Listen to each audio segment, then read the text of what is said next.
mixte paritaire sur le projet de loi de bioéthique est déjà terminée. Il est midi 22, elle aura duré une vingtaine de minutes. Elle est terminée, elle est non conclusive. Il n'y a pas d'accord entre le Sénat et l'Assemblée nationale.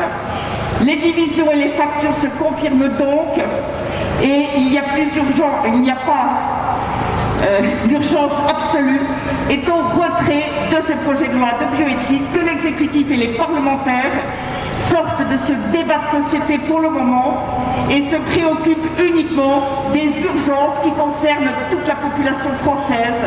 Les Français souffrent en ce moment.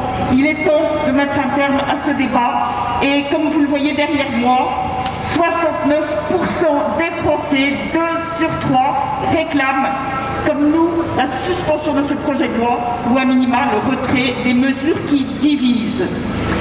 Les députés ont voté ce projet de loi en deuxième lecture. Ils ont voté pour un nouveau texte qui est non seulement Je sors à l'instant de la commission mixte paritaire. Celle-ci vient d'acter d'un désaccord entre le Sénat et l'Assemblée nationale. Donc ce texte, pour le moment, évidemment, n'est pas adopté. En quelque sorte, c'est une bonne nouvelle parce que ça permet d'abord de dire qu'on voit bien que ce sujet n'est absolument pas consensuel dans notre pays et de loin. Le fait que les deux assemblées n'aient pas pu tomber d'accord montre bien que c'est un sujet extrêmement clivant et je me suis permis de prendre la parole pour indiquer tout simplement la chose suivante, c'est qu'il n'est pas possible de débattre d'un tel sujet pendant que nous sommes dans l'état d'urgence sanitaire. Les conditions normales d'un débat ne sont absolument pas réunies.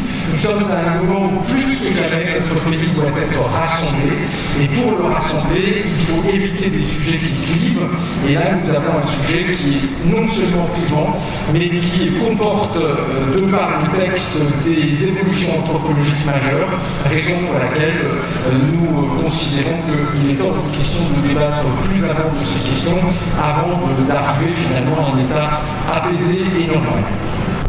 Quel est l'avenir du texte? C'est très simple. À partir du moment où cette commission mixte paritaire n'est pas conclusive, eh bien le texte tel qu'issu du Sénat va repartir pour potentiellement une nouvelle discussion à l'Assemblée nationale.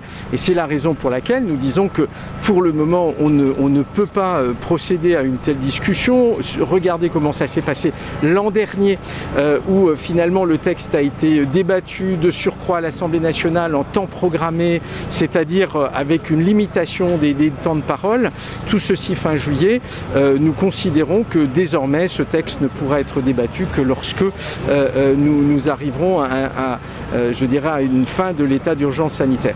Mais je fais partie de ceux qui considèrent que ce texte comporte des lignes rouges majeures et c'est la raison pour laquelle je m'y oppose. Eh bien, ces lignes rouges, d'abord, elles concernent la question de la filiation. Donc ça, c'est une première question. Mais je ne veux surtout pas m'arrêter à cela. Je fais partie de ceux qui ont travaillé aussi sur l'ensemble des questions de nature bioéthique.